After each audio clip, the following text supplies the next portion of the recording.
Сайн байцгаана уу? Солонгоо гişнэ. За багшин та нарт нэг зураг харуулъя. За энэ ямар зураг вэ? Хаав харанхуу байна тийм ээ. За тэгвэл та нараас багшин нэг юм асууя. Та нар ямар нэг юмнаас айж үзсэн үү? Айхаар яадаг вүлээ хамаг биений үс босдог шүү дээ. Тэгээл дагчран чичрээл тий. Та нар юунаас айдаг вэ? Багш нь бол харанхуугаас айдаг. Харанхууд ганцаараа явхаас бүр айдаг тий.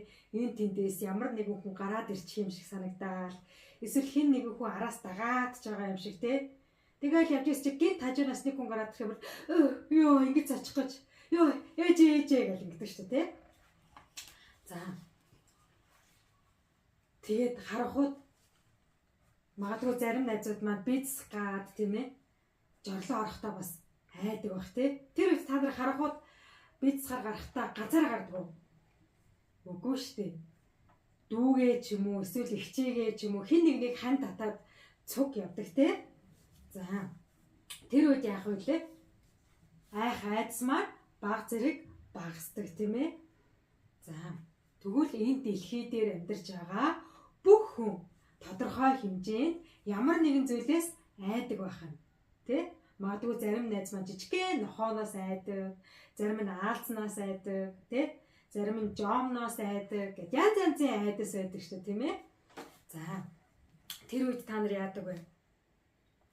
Заавал хэн нэг хань татдаг. Тэгвэл тэр хань татаж байгаа хүн чинь чамтай үргэлж хамт байж, чамайг үргэлж сахин хамгаалт юм болов? Тийм хүн байгаа юу? 24 цагийн турш чамтай үргэлж хамт байдаг. За магадгүй манай аав ээж эсвэл гэр бүлийнхэн ах эгч дүүнэр байдаг л ах тий. За тэгвэл юу юунаас илүү? Миний ээж ааваас илүү, миний ах эгчээс илүү үргэлж надтай хамт байдаг, намайг хамгаалдаг, намайг айх айдсгүй амьдруулж чадах нэгэн байдаг. Тэр хэн бэ? Бүгдээр хамтдаа Эхлэл 28-ийн 15 дахь ишлэлийг хамтдаа уншицгаая. Хуучин гэрээ номны Эхлэл 28-ийн 15.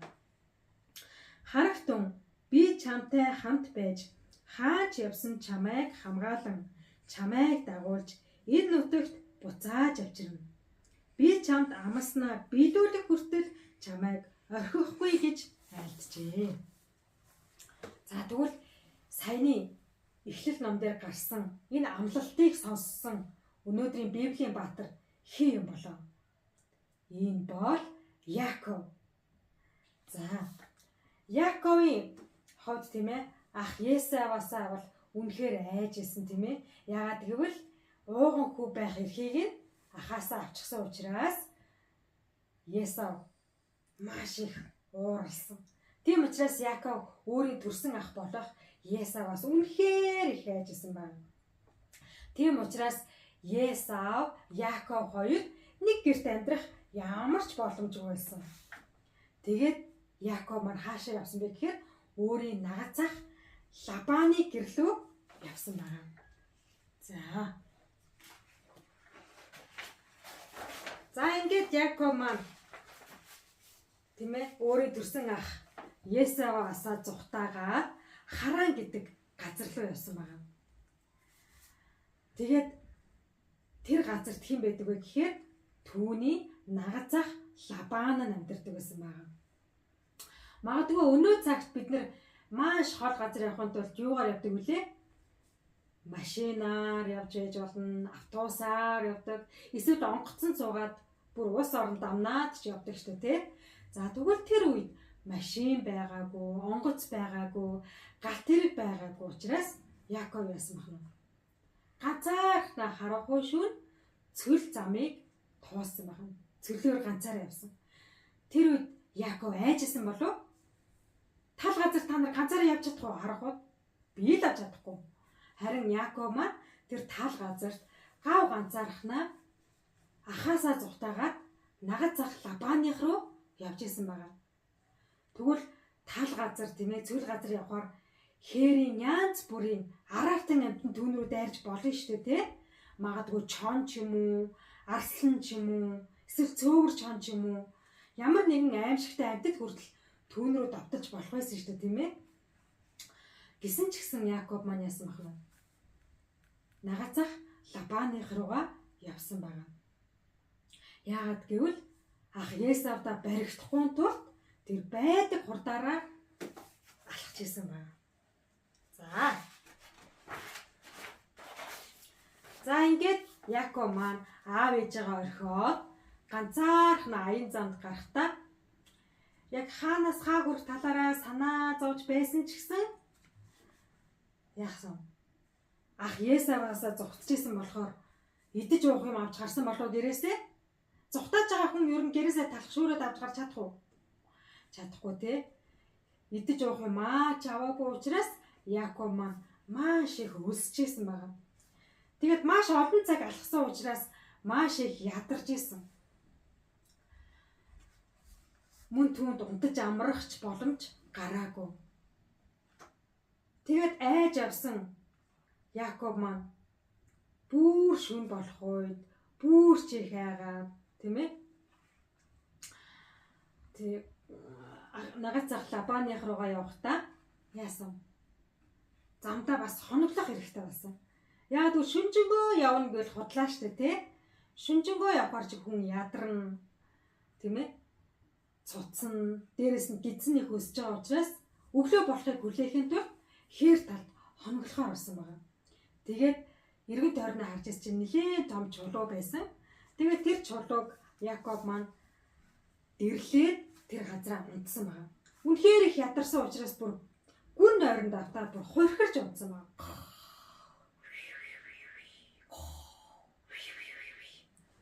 Маш их ядарсан. За тэгээд унтчихтаа Яков маань нэгэн зүү зүудэлсэн. Ямар зүү зүудэлсэн болов? Та нар ядарч байгаа үедээ зүү зүудэлгүй.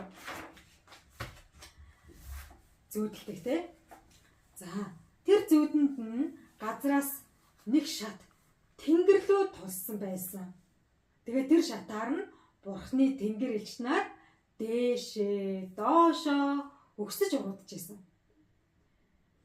Тэгээд тэр донд Бурхан Яаковд үгээ айлцсан байгаа. Юу гэж айлцсан бэхээр би бол чиний өвөө Авраамийн Бурхан. Би чамтай хамт байж хаанч явсан чамайг хамгаалan, чамайг дагуулж энэ нутагт буцааж авчирна. Би чамд амснаа билүүлэх хүртэл чамайг орхихгүй.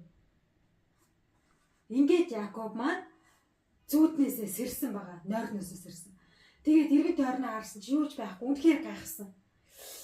Ямар сонин зүуд вэ? Энэ газар яг л Бурхан байна да.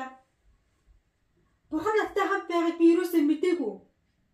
Гэтэл Бурхан зүудэнд минь надтай хамт байгаагаа хэллээ шүү дээ. Тэгээд Яков маань өөрийнхөө дэрлсэн чулуунд нэр өгсөн байгаа. Ямар нэр өгсөн бэ гэхээр Бетел буюу Бурханы гэр.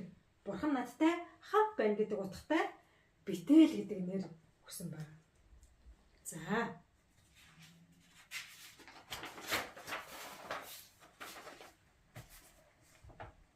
Яков маань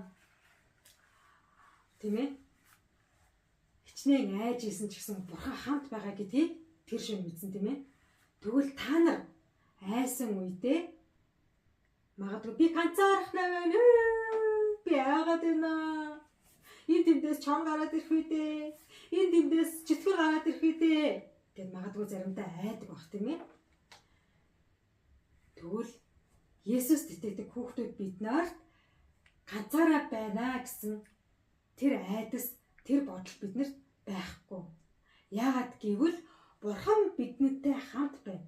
Бурхан надтай хамт байна гэсэн тэр итгэл байгаа учраас би ганцаараа байхдаа ч яах нь айхгүй. Яагаад гэвэл Бурхан одоо ч гэсэн бидний дунд, одоо ч гэсэн миний хажууд надтай хамт байна тийм ээ. Хичнээн Бурхан миний нүдэнд харагдахгүй байгаа ч гэсэн миний зүрх сэтгэл дотор Бурхан үргэлж надтай хамт байна тийм ээ. Аав ээж ах эгч маань үргэлж биднэртэй 24 цагийн турш хаан явсан газар минь дагаж явж чадахгүй шүү дээ. Заримдаа бид нэр яалтчгүй ганцаараа ийш тийшээ явахаар болдог тийм ээ. Тэр үед хэн биднэртэй хамт байх нь? Бурхан биднэртэй хамт байдаг.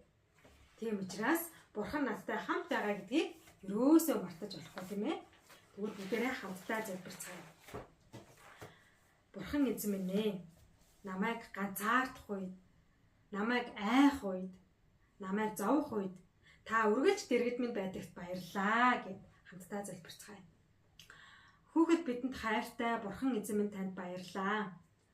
Өнөөдөр та Яаковын түүхээр дамжуулаад одоо ч гэсэн биднэртэй хамт байдаг гэдгээ сануулж өгсөнд баярлалаа.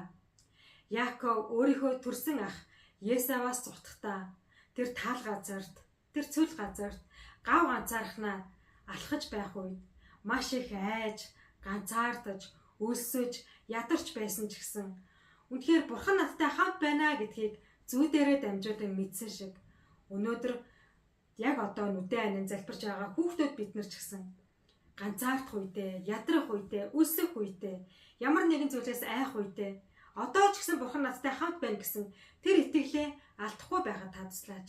Яагаад гэвэл та бидэнд амласан, би чамтай үргэлж хамт байх болно гэж та амласан учраас таны тэр амлалтанд итгээд илүү зоригтой, баяр хөөртэйгээр амьдрахад та туслаач.